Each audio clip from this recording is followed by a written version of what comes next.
Topic today is election reform, and our guest speaker is Thomas Farese, Commissioner of the Monroe County Board of Elections. Please join me in welcoming Mr. Farese.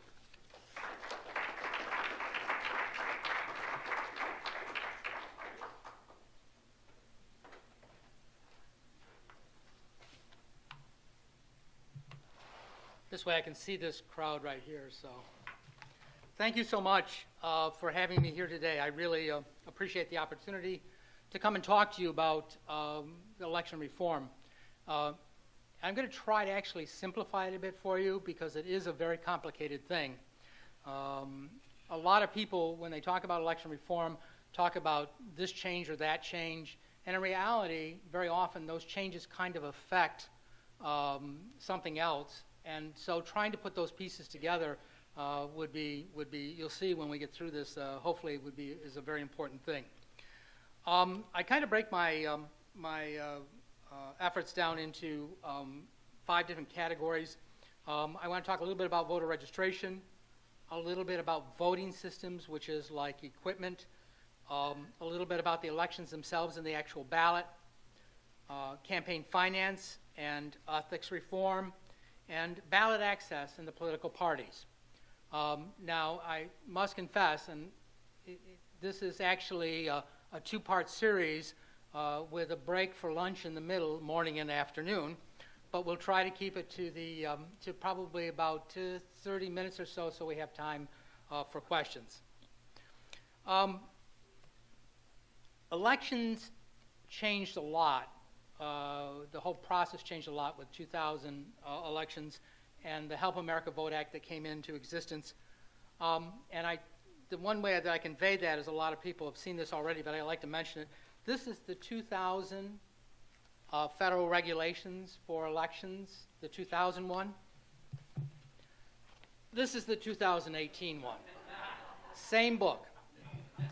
So you can see there's a lot of changes that have occurred on the federal level. Equally, the state laws have actually grown too. And I'll be honest with you, I'm not necessarily convinced that the addition of a lot of words is the way to continue to go. I think what we have to do now is to bring things together. So let's talk a little bit about voter registration. As you know, here in New York State, you need to register at least 25 days. And I may say you know, but maybe some of you don't, but so I'll try to avoid that. You need to register 25 days before an election in order to be on the rolls and appear in the polling book at the poll place. You're supposed to have lived at that location for 30 days by the election day. So to be honest with you, most people fall easily within that realm. They get worried, oh my gosh, I don't know if I've been at this address for exactly 30 days. And I assure them by election day, if they've been there a few days, they'll be there 30 days. So that's not a problem. But that pretty much is the only way. You can register through DMV. That's a real nice enhancement that's occurred over the last couple of years. But generally, if you have social service programs, they have voter registration forms, and they'll get you registered that way. But we think, or at least I think, it's time for change. I think universal registration would be the ideal thing, where you become automatically registered with any contact that you have in terms of any governmental agency, whether it be your driver's license, Veterans Affairs, I mean any touch of government, your fishing license, pistol permit, whatever, but that would automatically make sure that you got on the registration rolls or update your registration records for address. But that's probably a little bit off. There's a number of states that are looking at that and trying to see how that might occur. But something that is a little bit more easier to deal with right now would be same-day registration. I think the governor put in his State of the State speech same-day registration as one of the objectives that he'd like to deal with this year. It does require a little bit of work. It would require some specific ID at the polling place if, in fact, you're not registered, to actually let you register and vote on the equipment. But it is doable, and a lot of states do it. Some of the other things that we can do in lieu of that still is permanent in-state registration. Right now, if you move from one county to another, you have to re-register. There's no reason why once you register in New York State, that shouldn't be it. Now, there's been a couple of bills that have come through both the Assembly on that, And we think that that would really be a valuable thing because then it would just track you around the state as you moved. The DMV is a good thing I mentioned, but one of the things about that is that you have to opt in. We really would like the system to change so it's an opt-out. And you may say, well, what does that mean? Well, when you go to DMV, you have to say, yes, I want this to go to voter registration. We really think it should be, no, I don't want it to go to voter registration, would be the only way that we wouldn't get it. Because a lot of people, they're really focused on getting their driver's license or their car registration or whatever it is done, and will very often not think that through and do that. I do believe, based on the success of the DMV, that we should actually have a statewide voter registration system that the state board actually runs, and also would include a statewide online absentee ballot application process. There's no reason we can't do that. A lot of states now do that. New York requires what we call a wet signature. We require that we have a live signature from you. To be frank with you, we could collect that on election day at the polling place. So maybe that would be, a way to accomplish that and not upset the lawmakers. But I think it's something that's beyond its time and needs to happen. Also, too, I really believe that we have to do a better job, and there's a lot of misconception about this, felons, when they've served their time and paid their dues to society and come out of jail, or if they're on parole, once they all go off parole, they have every right to re-register and begin voting again. But there's a lot of people that would make them think that they can't do that. And I have evidence of that because I did presentations at houses where people are coming back into society, a women's house in particular, that really upset me. 8 women, every one of them was able to register to vote, but they didn't believe they could. And what was even worse is, unfortunately, the person that ran the house, the people who ran the house, didn't realize they could too. So I think we need to heighten that program and make sure those people have an opportunity to become full voting citizens again. They have every right to do that, and we have an obligation to make sure that that's out there. The other thing is that I think we need to expand the voter registration programs we have. Right now in social services, when you get a social service program, you can register to vote in there. But I think, much like I mentioned in the universal registration concept, if wherever you touch government, you should be able to register, whether it be that fishing license, that pistol permit, that whatever, not just driver's license and social services. So as you can see, voter registration has a lot of potential for reform. And frankly, I started kind of with what I felt was the best, but as you can see, there's a lot of things we can do. There is a lot of Assembly and Senate bills trying to support these things. The online voter stuff, both of them have some support in both the Assembly and Senate, a little bit different support. Hopefully they can bring that together. But I think voter registration is a really good place to restart our election reform. Voting systems. We've been using the machines we have now for over 10 years. I know that's hard to believe. You think we just got them. But that means that their life is beginning to come to an end. I know when you use a lever machine for 100 years, 10 years seems like a lot less. But it is as much the technology changing as it is the equipment beginning to wear. And today's technology allows us, there is voting equipment out there nowadays where you can come in, you can go and sign in. It's an electronic poll book. It's connected to a main system. So you can sign in, they can find you right away. If you're in the wrong polling site, it can tell you right away. When you sign in, they can take what is nowadays, I'm just going to describe it, a piece of paper like this. By the way, I didn't do a slide presentation because they change. To give you a perspective, the Election Law Committee is meeting actually as we meet here, passing some things out of committee which could change the way elections are done. So trying to do PowerPoints are just, it's really tough. But at any rate, piece of paper about this wide, maybe about this high. They stick it into a piece of equipment near the sign-in book. You sign in, they find you to sign in. When they say okay, it prints a little bit of information at the top about what election district you are in. You go over to the voter assist machine. Notice I didn't call it a voting machine because it's not. You stick the card into the voter assist machine. On a screen, it walks you through the election. It makes sure that you don't overvote. It makes sure that you don't undervote. It tells you if you didn't vote. Now, you can still not vote in a race if you don't want to, but it tells you if you forgot a race. It gives you a chance to review that. By the way, there's no front and back of this. Maybe it walks through race by race. When it's all done and you've decided this is what I want and you push the yes button, this is good, it gives you back that piece of paper. Now it's a ballot.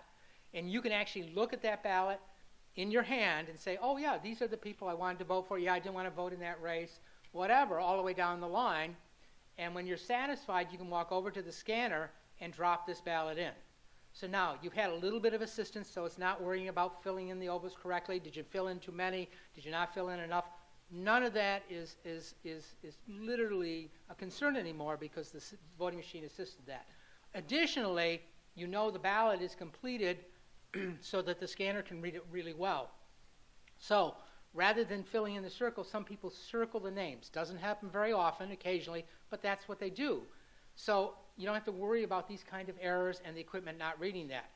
So we do have technology now in terms of voting systems where we're ready to begin to move into this new era. And I assure you, we still have the paper verifiable ballot. There'll still be the audits. And I just don't have enough time to go through it ahead of time, but the checks and balances we have at the beginning, before the election, when they go out to the polling site, at the polling site, when they come back, and then the manual recounts of 3% of all the paper that is out there, all that will still occur, and the technology is just actually getting better to help the voter and to make it a little bit easier for them. Elections and the ballot. My number one item is early voting. There's no reason that we should not have early voting in New York State. 35 states have it. I think it is a situation where it's I prefer a kind of an 8 to 14 day before the election time frame. There's some places that go as early as 35 or 40 days, which I think is way too early. I think a lot of stuff is still going on at that point. I think a good week before the election, maybe taking in 2 weekends, is quite sufficient and does provide people with a lot of opportunity then to get to the polling place. I think, too, that, as I said, New York is a little bit behind on this one. There's only 7 states now that have the early voting like we do with the absentee ballot, but you have to have a reason. And much like today, I don't know if you're aware of it or not, but to get an absentee ballot, you're supposed to be either out of the county on election day or confined to your home or taking care of somebody confined to their home or to a facility. So early voting was something I think that will make a major change. What happens is that it may allow us to change the hours on election day. If we're going to be open for, say, 10 days before the election, why do we need to be open at the polling site now from 6 o'clock to 9 o'clock at night? If we have had, and early voting proposals that have come forth give you, you have to be open this many evenings, you have to be open during the day this many days during that time period. So there's a lot of options in terms of people being able to come to vote. But that would give us the opportunity then to cut back a little bit on the hours of the polling place. The other thing is that we're also in support of no-fault absentee. Unfortunately, that requires a constitutional change. That constitutional change right now forces the two things that I just gave you. You have to be either out of the county on election day or confined to your home. It requires that by the Constitution. So we have to change the Constitution to allow what we call a no-fault absentee. That's where you can kind of write us and say, I just want an absentee ballot. I'm going to be around election day, but I want to kind of vote by absentee ballot. We do think, though, that change, combined with early voting, combined with the polling site hours change, would be a very, very, very positive change and get more people out to vote. Some of the things that go along with that, I mentioned the new equipment.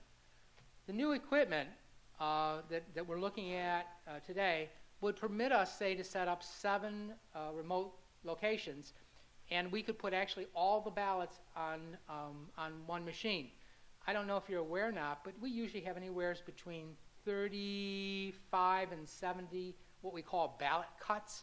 That's different ballot styles here. And so if we have early voting and we have centers where you can go, we have to have like 70 different styles, and heaven knows how many you have to have of each one because you don't know how many people are going to come. Well, this new equipment that I mentioned would allow us to do kind of a ballot on demand. And with electronic poll books, we could keep track of people so they can't hop from one center to the next. Controls and balance. So that kind of concept, those kind of things meld together, and that's what we try to tell people. Early voting by itself can be really enhanced by other changes that we should be looking at and dealing with. The other thing is that there's two pieces that I think we are certainly encouraging our legislators to look at. It may be difficult to get them to deal with either one, although maybe early voting will get them going in that way, and that is the elimination of fusion voting. And that's where you get multiple lines. You can be on 3, 4, 5, 6, 7, you can be on 8 lines if you get all the parties' endorsements. And our belief is that just complicates the ballot a lot. Plus, what it does is it changes the dynamics in terms of what third parties mean. Because that also then ties back to party changes, but I'm not talking about that yet. But the point is that all these things tend to tie together. But elimination of fusion voting, you get one line. If you get multiple endorsements, they all go together on that line with you. You don't get to appear multiple times on the ballot. And the other thing would be eliminating the full-face ballot. And the reason we'd like to do that is now, if you notice, when you get your ballot, everybody who's running for office is on that one page right there on the face of the ballot. The problem with that is that the printing is getting a little bit smaller, and I don't know about you, but as I get a little bit older, that becomes problematic. The other problem is that we're actually running out of space on the front of the ballot. What we'd like to do is the new equipment presents race at a time. You vote one race, hit the next, you go on to the next one. And what happens is that you don't have to be presented with the whole full face at once. By the way, this also ties together with the elimination of fusion voting, and eliminating fusion voting and eliminating the full face ballot would make new equipment work a lot better, present your candidates as one candidate, and you know one spot where you could find them and vote for them. Those kind of things have a lot of integration with each other, and when they talk about these, like I said, early voting, we really hope that they talk about the other things to go along with them, and we're encouraging them to do that. The other thing in terms of elections and ballot is the consolidated primary, making a primary on one primary instead of a June primary and a September primary, and then a presidential year, a presidential primary, a June primary, and a September primary. Each one of those elections costs us several $100,000 here in Monroe County, several $1 million across the state. And there's no reason why those primaries can't be consolidated. Part of the problem with that is that there's some disagreement as to whether that should be June or maybe August. I happen to believe very strongly in a June primary, and the reason is that July and August are traditionally vacation months, and so if we can get the primary out of the way before people go away, you know, they want to run away right after kids get out of school, but maybe most of them will still be there, you know, towards the late June. Also, too, August is a terrible time to try and find poll workers. We already have a real problem with that. As you know, you don't know, the median age of our inspectors is around 70. So we're trying to lower that. We have some programs we're trying to start up this year. We have some funding for some college programs that we're going to be working on. But nonetheless, it's really hard to find poll workers in the summertime. The other thing is in August, college students. They're either kind of in transition from home or to school. And to be honest with you, this is going to make it difficult for their absentee ballot to catch up with them. And it's almost like saying this whole population that we're trying to get to vote, you're going to make it harder for them to vote by creating it then. The other thing is we use schools for polling sites, usually city schools or town schools, school district schools. And those schools are very often in construction or they're closed during the July and the August months. If we get in by the end of June, we kind of get there kind of before they shut them down for the year. So that's really, really important.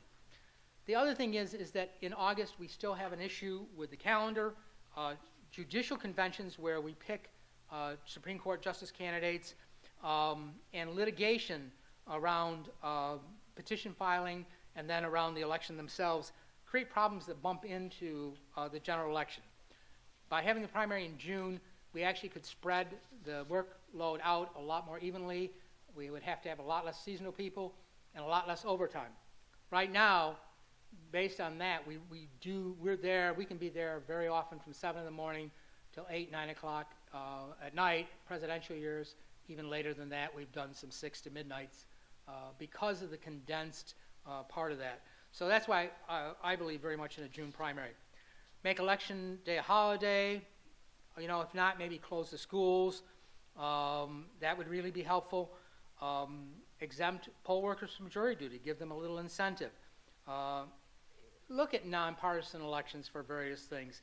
Now I'm going to explore different methods and theories for voting. Maine just passed in 2016 a ranked choice voting, where they rank candidates. It's an interesting perspective.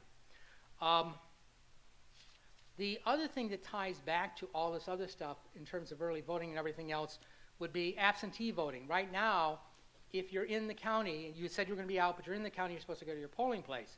Well, we've put in the poll book that you're going to be there, so in reality, we can pull your ballot before it's counted.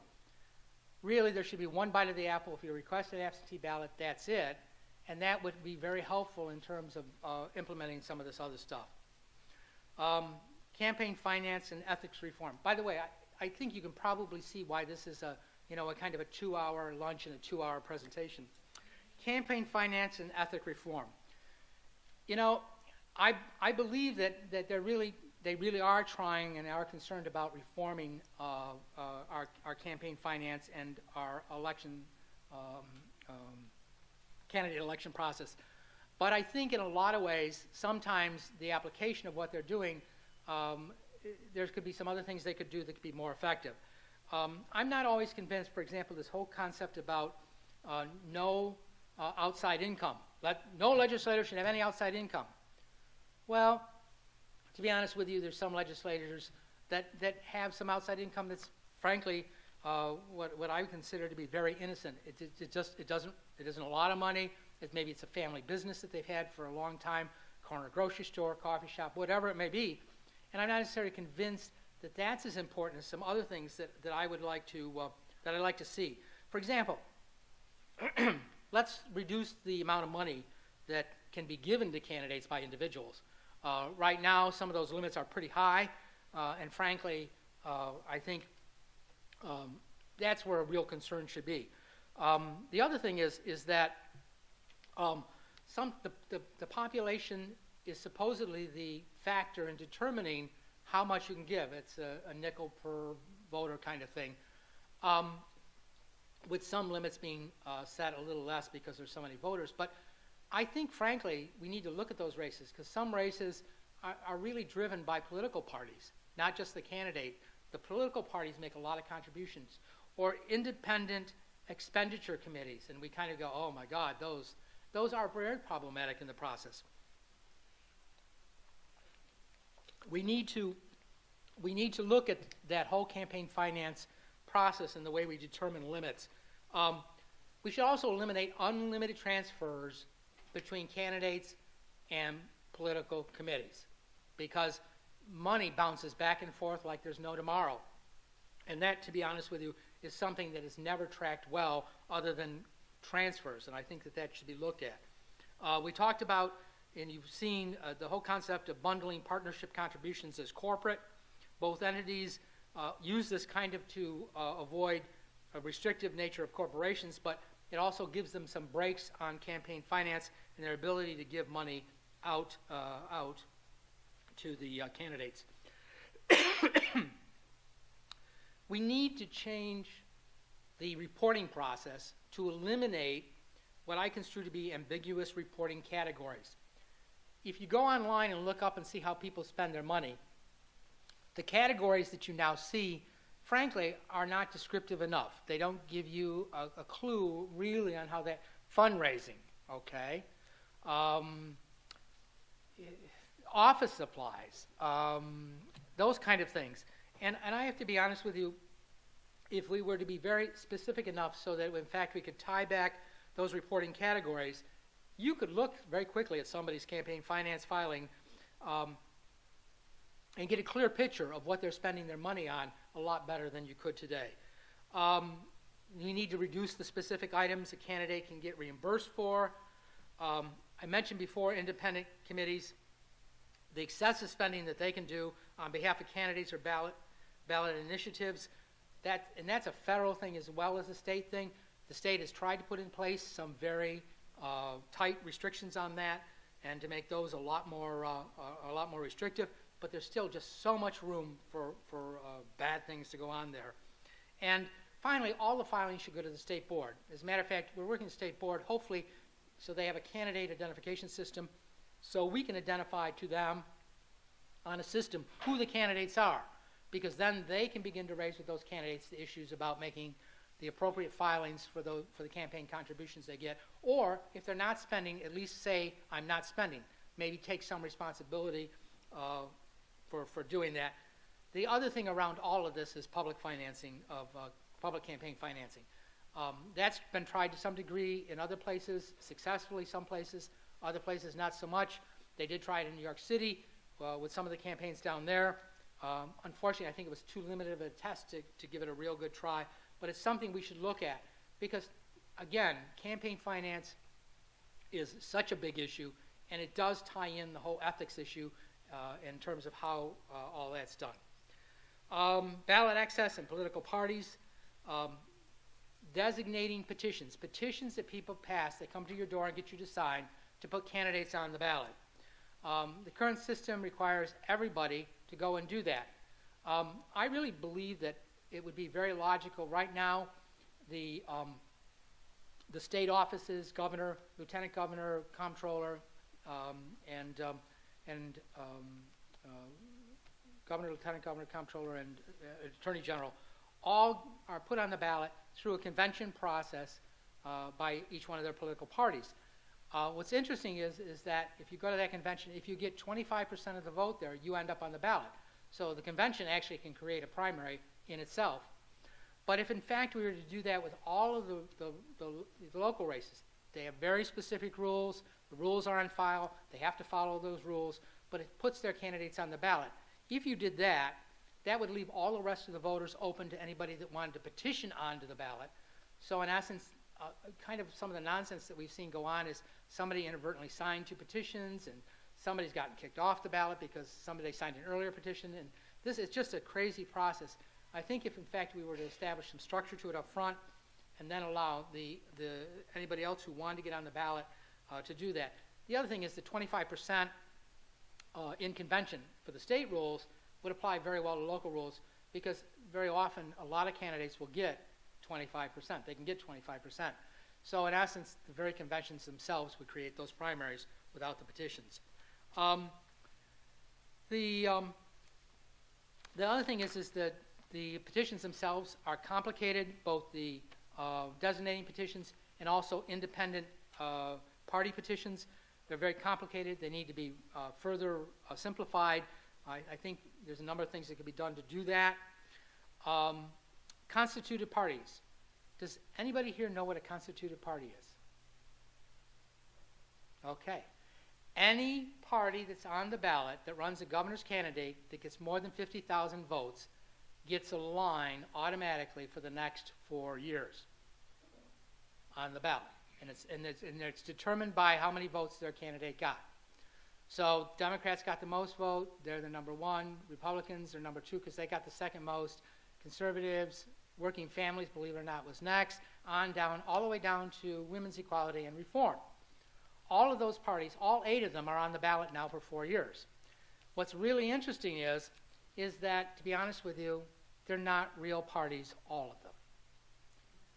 There is so few party members that people running for office, there's no signatures they can get in a particular district. Right now, Pittsford, I know that a candidate was trying to get some signatures in Pittsford for the Working Families Party. And in the Pittsford Village, there's no Working Family Party members, so they can't get a petition signed, so they can't get on the ballot with the Working Families Party. What I really think we should do is lower that, and it's funny because I've been preaching this now for probably 4 years. We should lower that number, say maybe to 25 or 30,000, let the constituted parties come into existence, but then they have to have so many registered voters to stay a constituted party. After the first year, they have to have maybe 50,000 voters statewide, maybe 75, 100 maybe after the second year. But the problem is that they don't have to prove or they don't have to be anything other than a paper party. And I think that, in fact, those kind of parties need to be need to be, they have to have some reason for existence. And if they can't register voters, then in fact, they're just paper. California has a process like this, and I think, frankly, we should look at that and consider that. It's probably a better way of doing that. Two last things.